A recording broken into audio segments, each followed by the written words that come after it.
Hello, everyone. Welcome to Authors Fit. My name is Munira Hussein. I will be your host for the next few sessions. And today, my guest is scholar Akinyi, who is an author of children's stories or writing children's voices, not entirely confined to that, but she is a writer and editor. She writes to give voices to children and their seemingly forgotten worldviews. Her debut book, Hop, Skip, and Jump, seeks to voice and give prominence the experiences of children caught up in the Kenya's 2008 post-election violence, to show the importance of inviting children into discussions about what shapes the history of a country. She's a now award-winning writer, Youth Hub Africa, Storytelling for Advocacy, and was shortlisted for the inaugural African Writers Award, Flash Fiction. She served as the editor-in-chief, Writer Space Africa 2023 to 24 writing year. So today we'll be talking hop, skip, and jump, and what might be following next. So welcome, Scholar. Thank you, Munira. Yes. It's an honor to be here. Thank you for joining me.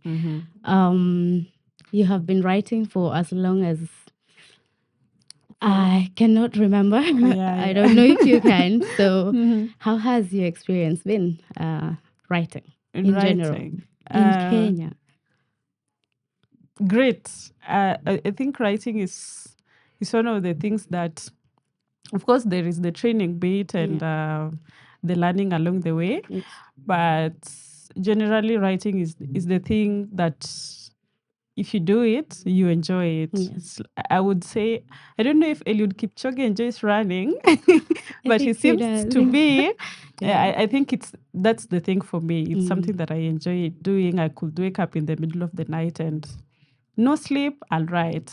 I could be walking and I see something and be like, could I just sit somewhere and do some bit of writing? So it's been great for as long as I remember. It's not the gift that I am like, no, I don't want this, or I'm forcing myself to do. I think it's a poison of choice. And also at some point you have no option but to do it. But to do it, So, sure. I have read and loved Hop, Skip, and Jump for so many reasons. But most importantly, because it places children at the center of it. And so writing children, is there a difference between writing children and writing for children? And yes, there's a difference. I think most of the time when you say writing children, people think you're writing a children's book, like a book meant for kids only. But writing children is different. So I could explain the difference as writing children is in the perspective of having children at the center of life. It does not necessarily mean that I'm writing a story that is for children. If anything, I believe that Hope, Skip, and Jump is not a book that children, maybe the age of 7, could read, because they will not maybe understand or understand the weight of it.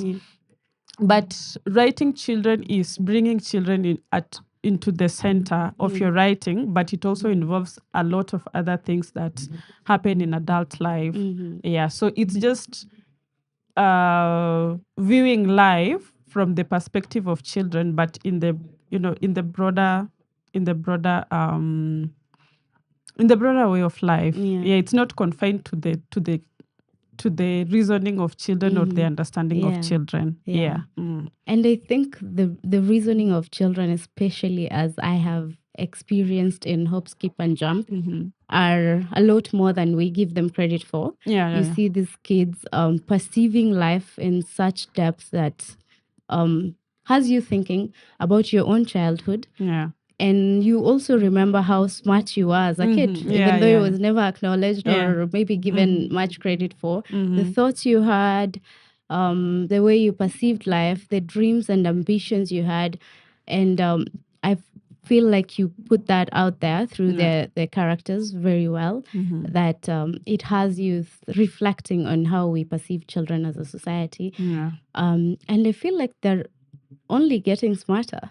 They are. Yeah, and they are. I wonder if we have the capacity as adults who did not have the privileges and access to certain things that kids have access to now. Do you think we are able to write the children of now? I think we are, but recently when I interact with kids or I listen to children or even there's a lot of skits and videos that parents post of their children. There's this running joke that the ancestors are with us through the children because they seem to be very brilliant. They seem to be very smart and very outspoken. However, I believe that during our time when we were children, we probably were as smart as they were, but we were not allowed to be as expressive. You were not allowed to give your opinion, to say what you feel, to say what you don't want. So I think there's been a shift also in parenting. There's a bit more of parents being more aware of involving their children, because I believe a bit kidogo kitambo there was just the parent says this is what you do tyranny. and that is what you tyranny. Yeah. But nowadays there's a bit of freedom. I would say freedom.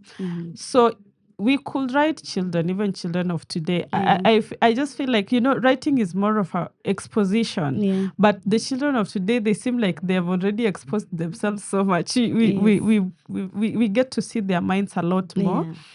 But that would also make writing easier because again, it's not a struggle to get into their minds. It's not a struggle to understand. Like for us, you had to make sense of things. For them, I think it's more of straightforward. So it could be, I'd say it will be easier to maybe write the children of now as compared to the children of when we were. The children of who we were. Yeah. That's true. I think it makes a lot of sense. The content is out there. It's just you pulling it into a story. Yeah. And I also think the children of now, they make us understand who we were when we were children. Like I said, I believe that we might think we were not as smart as they are, but we were. And if the situations were not, the circumstances were like, no, we were a bit rigid on our parts. Yeah, that's true. One of the things that stood out is, there's the larger national violence that broke out in 2007. But even before that, we see hints of violence against children. Like when Vina is beaten by the parents, and there's also the beating at school, but she's very categorical about what she feels about it. The parents violating her at home. And I wonder, and we have, especially as millennials, we have these jokes of ati nilichapo, but they turned out fine. Are we fine? And also, to what extent is, because even the comedy we see online sort of almost normalizes this thing. I know maybe it's not as rampant now, but I don't know how we are recovering from the terror at home. And then how it also merges into the national terror of 2007. It looks like it's on a small scale, what happens at home, but it's not when you think about it. How this child perceives the insecurity at home, they're not feeling safe, and then it now magnifies into this national issue, and you wonder how they tie into each other. And I think especially through the character of Vina, and then what's his name, John ends up doing at the end, that he has to, there's this hints and then magnified violence. So this would also maybe go to my readers. When people ask what the book is about, I'll just say it's about population violence, because that is like the broader the broader Theme, picture, yeah. the broader theme. Yeah. But you realize that as the book starts, it's building up. It shows us Yes. because these kids, they start as children who are just looking forward to Christmas and they're happy. But as the story progresses, we see now the nitty-gritties of the tiny bits of their lives, the details Yeah. of what goes on in their homes, the struggles that they have. Yeah. And then it gets heavier as the book progresses. Yeah. Yeah. So most of the time, the violence that you experience is not out of nowhere. There's another running joke that when people divorce, one of the spouses will say, "It just came out of nowhere," but nothing ever comes out of nowhere. True. Yeah.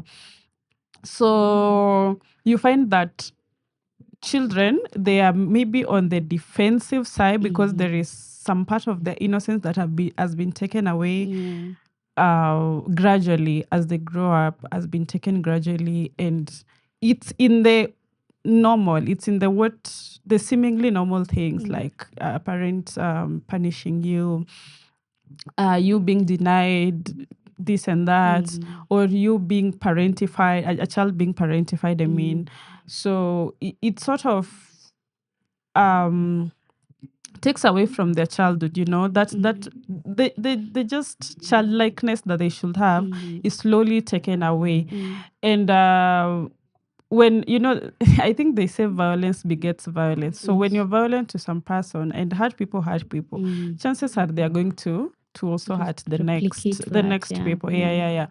So it's very important to also look at how children are being treated, how children are being raised, and the sort of I'll call them the little violences, which we don't acknowledge to be violence, but they just are.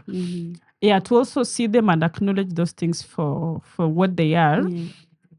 And I will also use another example that I see a lot online, or even in normal conversation. If you talk to someone and they talk to you rudely, or they talk to you in a condescending way, in the Kenyan context, someone will say, unaniongeleshaje kama mtoto. It's like it's almost acceptable. Yes, for a kid to be spoken to for a kid to be spoken a certain way. Like, I am now an adult, you can't do that to me, but this is acceptable. Anachapaje bibi as if huo ni mtoto wake. So and then you realize that even now currently there's been a lot of kidnapping, and it's always children, because children are vulnerable. They're just helpless. They're not strong. They cannot give consent. They are physically weak, and all that. And even their cognitive development is not at peak. So they're already disadvantaged. Biologically, they're disadvantaged. I would say in every aspect, spiritually, biologically, wherever there is, they are very disadvantaged. So it's easy for people to met violence upon them because of that sort of helplessness. And then now it becomes a generation of passing down. So I was beaten, so why not beat? I mean, this is the only way I know. I don't know how to have a conversation with my parents.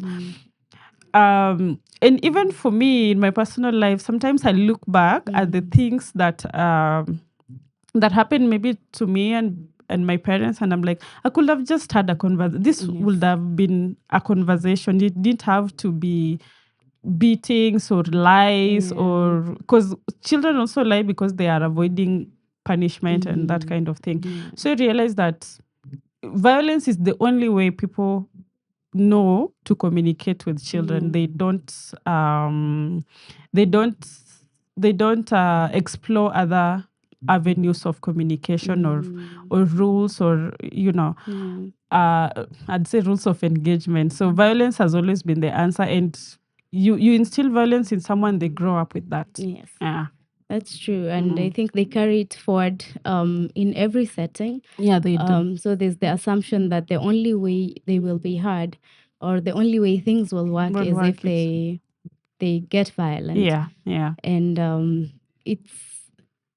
I don't know if we are equipped in our adulthood now Mm-hmm. to, I mean, we are, I guess, to reflect, but then it also takes a lot of recognizing that Yeah. maybe some of your childhood happenings were not normal. Mm-hmm. And I'm just thinking about this book by Rue McClanahan, Mm-hmm. Blanche of the Golden Girls. Mm-hmm. And she was married to this Italian guy. I think was he Italian or something? I don't remember his name. Okay. But she says he was very violent, and it's because of how his dad was with the mom. And when she brought it up, he couldn't seem to understand what she was talking about.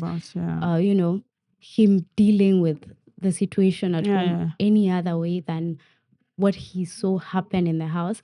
So sometimes you don't even have to be violent with a child. You just have to be a violent certain way person. around them, and that's what they pick up. Yeah. Mm-hmm. That's true. And so there's the violence in Vina's home, and then there's the parental love of flowers, and gifts, and Christmas clothes and all that. And I was thinking about how confusing that can be for a child, because you might want to hate your parent for a certain thing, but then they also do this thing without ever explaining or having a conversation, which also ties into us not communicating with children as adults, because we assume that they don't need to know, or we don't need to explain ourselves to them. And sometimes it's just putting their mind at ease about certain things.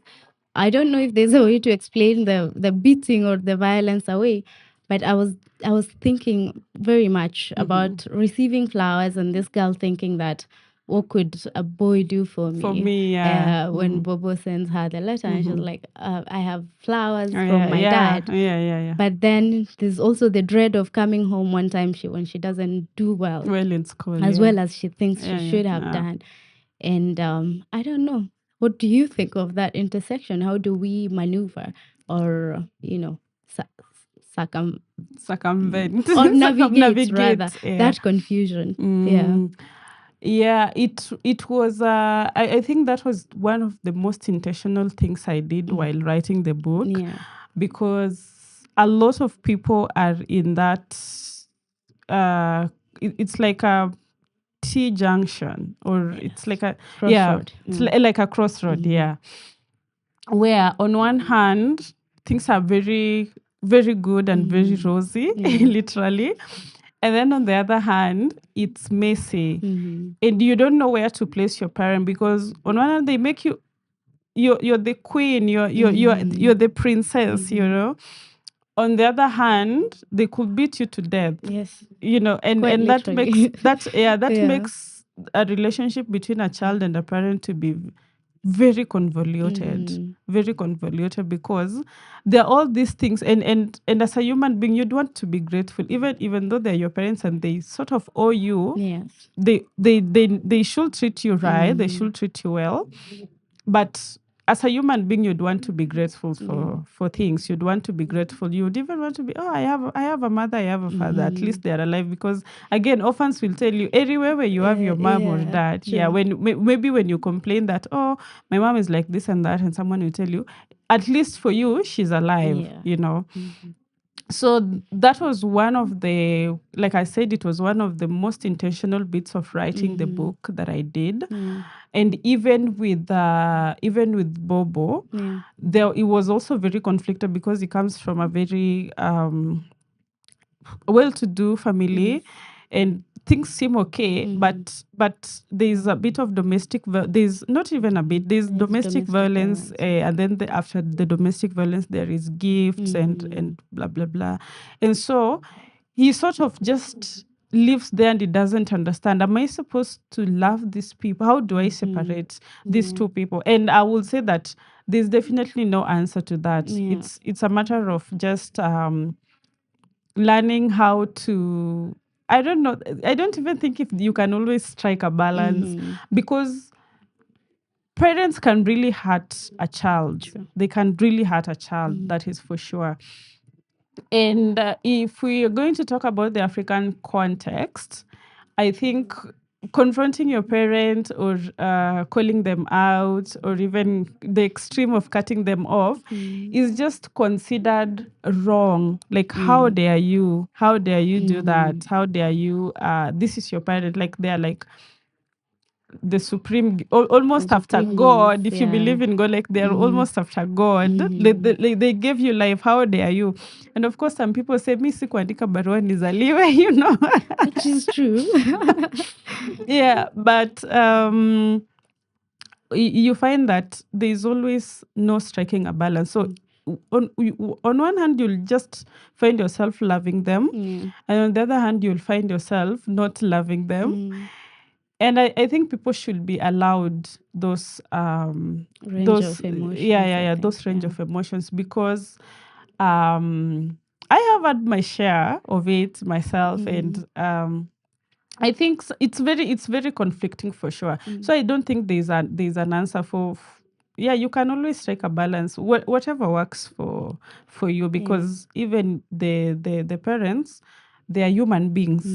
Yeah, I usually say that sometimes children, or maybe children don't have the cognitive ability to do that, but we should also strip our parents of that parenthood and just look at them as just another human being, just another random person that you would have met on the streets or in a matatu or at work as a colleague. And when you look at them like that, then maybe you can not judge them, but I mean you can you can extend some grace, you can extend maybe, some grace, and you can also objectively put the actions on a balance and see how to deal with them. But I think the hood of parenthood, this relationship, parent-child relationship, sort of makes it a gray area. So people would find different ways of coping. Dealing with But we must admit that there is always that conflict of where do I stand with this kind of parent. Sure. Yeah. I think they are such a figure throughout our lives. Yeah. They shape everything we know about the world. And so sometimes it becomes very difficult to separate this person who's supposed to protect you. Yeah. Also put you through some of the worst experiences. And those are your early experiences in life. So you've had no other before that. Yeah. And the first instance you start to recognize things, it's violence, it's that being dismissed or being condescended to. So it becomes very difficult to maybe extend even the grace because they had a chance to do better and didn't. But then sometimes you also reflect on their own childhoods and their own lives growing up, and you realize nothing equipped them for the life they live. And so then it becomes a bit easier to be like, you see the way they say when you're driving, just assume that you're the only sane driver on the road. So I think it's also, maybe that is how we should relate with other people. Just assume that they probably didn't have the awareness, or nothing equipped them to raise me better or that kind of thing. But again, there's always they are the adults in the situation most of the time, so you'd always be like, what was I supposed to do? You're the adult, you're the one who's supposed to be the reasonable one. So if you do not lead me the right way, I mean, I have the right to be mad at you. But it's important to just live life like you're the only sane person. And also that will go into also people looking at having children. It's a very dicey topic. I didn't think it would come up, but it's a very dicey topic in the sense that people think they are very good. People think that, I hear a lot of people saying, especially on the socials, that everything that I did not have for myself, I will give to my child. But what makes you think that that is what your child will want? True. Like, or even for needs. yeah, but like for so many people, especially like when I was in uni, there's so many people would say, I'm just doing this, I'm just pursuing this degree because this is what my parents want. And then you look back and you realize the father probably wanted to be a doctor, or the mother wanted to be a lawyer, and now you're there doing something you do not like because the parent feel like the thing that they didn't get as kids, they should force it upon their children. So they feel like they come from a good place. And I would also think that even my peers now, they probably come from a good place when they say, when I get a kid, everything that I didn't have, I will make sure that my children have. But this is a whole human being. It's a whole individual. Yeah, you just might never know that. Of course, I believe that every parent, not every parent, but I believe most parents, they come from a good place. Like when I'm guiding you, when I tell you this is the right thing to do, they believe that it is the right, it's going to land you somewhere safe, you know. But that is not necessarily the truth. True. Yeah, so I think also when people are thinking about getting parents, they should look at what their upbringing was like. And I also believe that I could be raised by the most perfect parents, and that does not necessarily mean I will make a great parent, you know? True. Yeah. Because we fail to understand that they're just individuals on their own. Yeah. They're people. Yeah, they are people. Yeah. Like right now, I wouldn't want someone telling me do this and do that, you know, in that controlling manner. I want to have that autonomy. If you're chipping in just because maybe you're a friend, you're a parent, and I'm just seeking or you're just chipping in, but at the end of the day, ultimately it should be my decision. Yeah. True. It's bringing that Khalil Gibran poem to mind on children. Yeah. I think it's a very good. It's a good poem. I feel like every parent should probably have that somewhere in the house to remind them that this child is as separate from them as the next person. Yeah. And it's also, I think, the idea that there's someone who was being asked. Someone who was saying I think it was on a podcast or something, and he said parents now want to give their children what they didn't have, and what they didn't have was disrespect. That's what they're raising the children with, and it is a very dicey topic. And I think in a bid to do better, we're what we think is doing better is probably not entirely it. We might be on the right path to some extent. But someone also said that the best time to write about parenting or talk about parenting is when you're not a parent. A parent, so I think once you and I are very one, qualified to have that conversation. Once you become one, and that is true. You see, even with the may God rest their souls in peace, the kids who lost their lives in the fire, there's been I almost cried. Anyway, you realize that there are a lot of opinions on what teachers should do, what parents should do. And sometimes you realize that as long as you're not a parent, you just might never know. I was actually discussing with a friend and I said, there's probably a parent there who believed they raised their kids so well and they cannot imagine they were part of that plot. They cannot just believe. They look at their kid and they're like, this is my little girl. This is my little girl. How could they possibly do this, you know? So I think there are no answers to parenting. And it unfortunately in such intricate ways ties into each other. The violence in the country, the violence at home, the violence in the schools. Because it feels like we live in a nation that is, even in a world generally, that is constantly violent, even to children, especially to children. And so it becomes very difficult to convince a child, even when you're a parent that communicates that, you know, you're loved, the world needs you, you're the leaders of tomorrow. You're, you know, and then they look around and nothing reflects that, or very little reflects that. So it's I think the holding people accountable should start from way up there. Yeah. And then it will trickle down. Trickle down. But then for there's sure. also the mess of life and trying to make a living and to raise a child, to educate them, to feed yourself, to have experiences. And it just sounds very, very overwhelming. And I do feel for parents, honestly, and the kids too. Everyone involved. Sorry to everyone involved. Yeah. So I feel like there's so many talking points from Hop Skip. And I had to stop myself from taking notes, because the first time I read it, it was to read and enjoy it. But now I am reading it as a for this conversation, but also like as a reader who's taking notes. And it was just so what is it what do you think we miss out on, or we neglect or ignore when we're writing children mostly?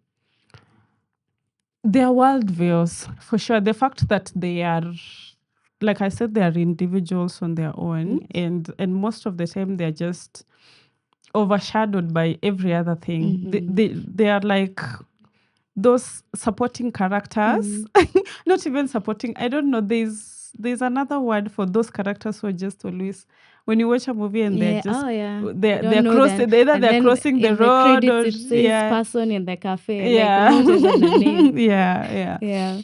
So that is mostly how we look at children. They are just another person who does not matter in the script. Yeah. But I mean, everyone was a child at some point. True. and we grow up to become adults. Like now the children who are in Hope, Skip and Jump, they were children then, but now they are taxpayers and they are voters. Yes. And that sort of the things that happen, next year it will be 20 years, So 20 years after the post-election violence, and it's the thing that keeps being said. People like there's some politician who said, like, CG, what happens 2027 will be like child's play or something like that. If you are a child who went through the things that happened in 2007 and you hear a politician saying that it will be child's play, there's some sort of, it's not even some, it's terrifying, this crippling fear, terror that holds you, because you look back and you're like, why didn't we learn from that? Like as a child, I learned that we cannot go back there. I pray daily that we must not go there. Yeah. And where was I going with this? Yeah. So that is the thing that we forget about children, that these things, they stay with them. The book, The Body Keeps the Score. It's like things happen to you and they shape you over time. I think even for me, I think my political views are shaped a lot by what happened in 2007, because that is the time that I realized, politics could actually, I'm just a kid going to school, but politics could affect me this much. And even then, it wasn't as loud. When I think in 2007 when it happened, we just found ourselves in all those chaos and everything that happened. But now you go to high school, after primary school you go to high school, and then you go to uni, and then now you're like, I cannot date a guy from maybe this part of the country. Because I remember ni watu wao walitupiga or walichoma kwetu or they did this and this and this, And it's just a gentleman who likes you, So it's a lot more. The things that happen to children are a lot more. These experiences are not things that happen and they forget about it. So when we write about children, we forget that there is a way they view life, there's a way things affect them, and we should not look at them as just passersby who do not make sense in the script or are just there to color life, Yeah. That's true, because you do see in the characters in Hop, Skip and Jump, when the when Vina puts on the orange Yeah. t-shirt, Yeah, yeah, yeah. almost wants to wear it to school, and the other guy is also wondering why his parents Parents are are, acting yeah. like idiots because of politicians coming to town, and you see how much of what goes on in the community and at Yeah. home that they adopt. And I wonder, is there a way we can have a conversation with children in the house so that they can separate what we like as adults who are raising them? And, the duality is actually, it's more than a duality. There's like multiple perspectives to everything, but we live in this absolute world where things are either good or bad. But that's not true. You grow up and you realize that tribe X is not how you were told how you are, or political party Y is not what you thought it was growing up. So how do we prepare children for the surprise of adulthood? Because damn. Wow. Tough question because I'm not a parent. Plant parent? But plant parent for sure. How do you prepare children for that? So when the book is starting, and these again are very intentional things that I write about. I write about Vena's father forcing them to watch TV during the Goldenberg scandal. Yeah. It's actually something that I remember. So I didn't even know what it was about, but I remember, especially my dad now in real life, away from the book, there was always that whenever that Goldenberg thing would come on, was it? I think it was KBC. He would make us watch. I was too young to understand what was going on, But now later on, of course, now when I was researching for the book, and now in my adulthood, now I'm learning all about politics and the corruption in the country and what has happened before. I realized that he probably was trying to show us what is happening. He was trying to maybe he just didn't have the right words to talk to us about it, but he was trying to show us that this is the state of the nation as is. This scandal that is happening. There is money that has been stolen. There is this and this that is happening. And it's only later on that I started realizing that he might not have had the right words, but he was doing something right, So I also wouldn't say, because like we said earlier in the conversation, that there is no template for parenting, but there is a way of introducing children to things, maybe in a neutral way, where because even with the 2-term and 1-term, I see kids, very young kids, are already taking sides. And I'm usually like, do they actually understand what it means to say 1-term and 2-term? And are we just planting seeds of because for us adults, if I say 1-term or 2-term, I understand what I am talking about. But what of when a child says 1-term and the classmate says 2-term, and they sort of, it's unspoken, but they just know that we don't belong together, like you're my enemy. But why do children have to be enemy? Why, even for us adults, why do we have to be enemies just because we support political differences? Although right now I will say it's okay to be enemies with people who support some people for that reason. because of what we've gone through as a country. But you get where I'm coming from, in the sense of children should be there should be a neutrality into introducing them to them, and sometimes even not introducing them to these things entirely, because it's not their business. There's a lot more that goes into children's life than just that they shouldn't be involved in politics at such a young age, and have this very strong opinions, that kind of thing. And that is why I also think civic education is a thing. You get to some age and you start getting into civic education, and even the way our education system is set. Now, of course, I did 844, but now there's a whole system. But I remember when we got to social studies, we were getting introduced to a bit of things, of course, we also have to admit that a lot of history was distorted in our books. Then you come to read later and you're like, this is not what I was taught, that kind of thing. Yeah. But even the education system should have that, consistency in, feeding. Like start with milk and then go to the, you progress as you go. Yeah, so that it's not hatred. It's not planting hatred into the hearts of children.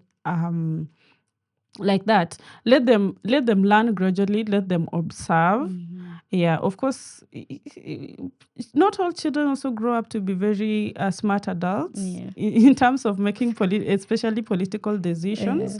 Yeah, there is that, but I think it's the parents should know how to regulate what kids consume. Exposed to, Yeah, what they get exposed to. Yeah. Wanasema not old people are wise because some of them were very dumb adults to begin with. Now, on to the responsibility of children. I feel like the children in Hop, Skip and Jump were like taking on too much. Okay. Vina was basically taking care of the household. There's John, who is again tasked with literally finding medication for his mom. And then there's Bobo, who has to be the go-between for his parents. And I understand that children should and must be taught responsibility. But that, I think, was beyond their scope. There's this book I love. It's a children's book called The Winter Holiday. And it's, I don't remember the author, unfortunately, but I remember the story very clearly because these were kids being kids in such a beautiful way. Even the adults were involved in their being children. That I was like, oh, damn, this would be nice. And so I wonder, at what point do we start to think that the kids can bear certain burdens? We're wrong to do that, but as we said, we don't always have people parenting kids who have this understanding. Sometimes they don't even have a choice because it's either have your kid walk home from school or go pick them up and not have anything to feed them that day because, you literally have to maybe open up the shop that day to be able to take care of this child in the long run.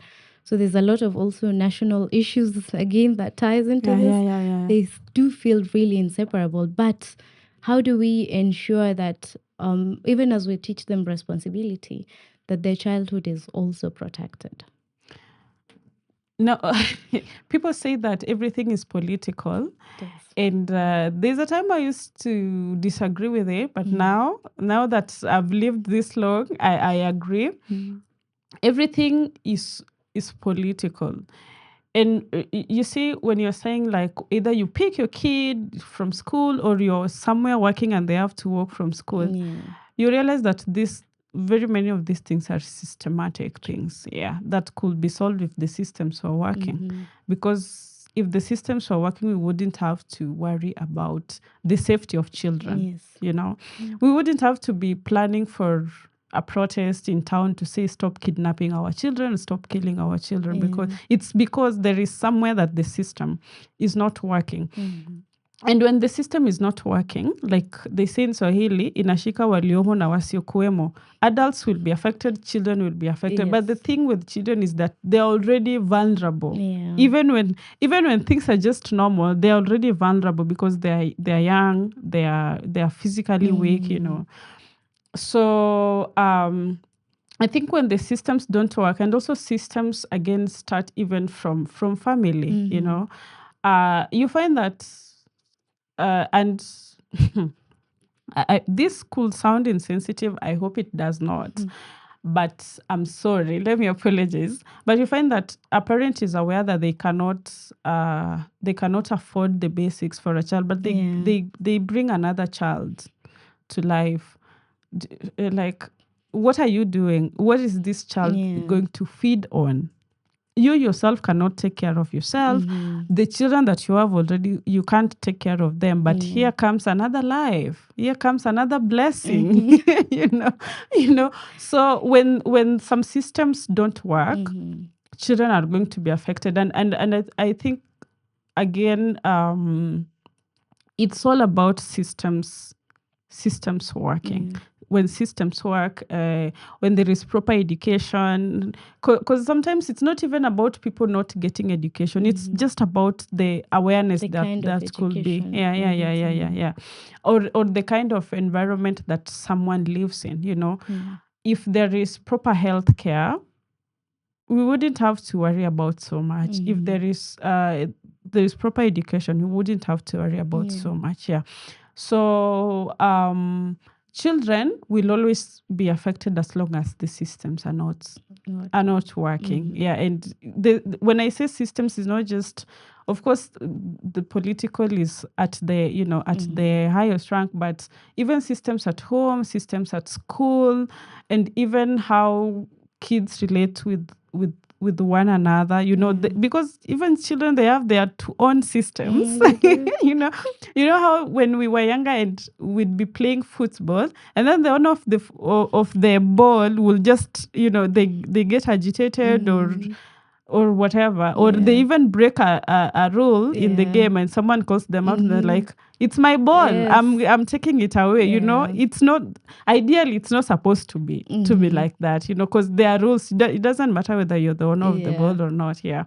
So I think it's systems. If systems don't work, things are going to trickle down to children. Yeah, one way or another, children are going to be affected. So I don't know if there is a solution to that other than solving the system. Maybe we should hold off having the children in the we should meantime. hold off having the children until the systems are in place. Yeah, they are fixed. Yeah. There's that scene in it. The part where Bobo comes home and tells his dad how people want to give him things even though he has more than they do. And the father is like, whomever has more gets more. Something. And then this kid is thinking, but that doesn't sound right. Right. That sense of injustice is already in his mind. But then he's like, if dad says it, then it must be true. Yeah. So, yeah, I think, I don't know, I do really feel for kids. And we were having a conversation this morning with my baby sister. And so we were talking about how, things could happen. Maybe sometimes you don't plan on having children, and then they come up they come somehow. Yeah. But then I was like, if we were cautious maybe in how we go about living, especially in the society that we have, then there shouldn't be so many children suffering. Yeah. Because that in itself usually makes me wary of the idea of a new child. There's so many places to look at that immediately just break your heart. And so sometimes in comparison, we feel like maybe the children of this country are not going through the most until something like this happens where kids are missing. Yeah. And then someone sits somewhere and says, you ni AI. It's very hard not to be infuriated. The insensitivity, the lack of concern. You don't care that the nation's children are disappearing. Like, what do you mean a whole child disappears? And we just go about our lives like everything is okay. And then, the system's not working because you don't actually have the luxury to be on the street every day. Because your livelihood depends on you showing up maybe to work. So I'm telling you, it's... I think generally people don't really think about children. Yeah. As much as we'd want to pretend or to make it look like we are thinking about children that much. Not really. Yeah. Because you even look at how we are brought up, and it's like study so that you'll be the future what you're the future leaders. There's always something about being an adult that seems grand and important than being a child, because when you're a child it seems like you're supposed to aim at something else. You become someone when you're an adult. When you're a child, you're nothing. So I believe that we do not think about children as much as we'd like to pretend or to portray. Oh, we think about children, we care about children. Care about them. No. It's also just people look at children as like toys, you know. Someone said that there are people who want children the way kids want toys or puppies. Yes, it's so just true. For the show, and especially with now social media, when you want to post or you want to go out and show how your child is smart or blah blah blah, you know. But in essence, it's a personal conviction that we don't think about children as much as we do. Even for myself, I'm not a parent, but sometimes I'm like, am I even an upstanding citizen? You know, because you'd just see a child roaming around and you'd want to help them, and you'd be like, but what if what if I'm accused of kidnapping or this or this or that, you know? And again, it goes back to systems. But even as human beings, we don't think of children as much as we want to. Because I think we also make the systems. We like the idea of children. We like the idea of what we think it's gonna be, and I think it's always a surprise when things turn out very different from what you expect. And so we are not quite prepared. But wanasema you do it, you don't wait for the right time. Maybe this is one of those things that you actually wait for the right time. But I wonder because a lot of adults now missed out on childhood for various reasons. So how do we go back to being children or to experiencing a bit of childhood?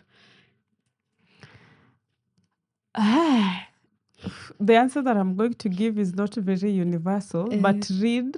Yes. I think it's important to read because reading opens your mind to both the past and also gives you a glimpse of the future.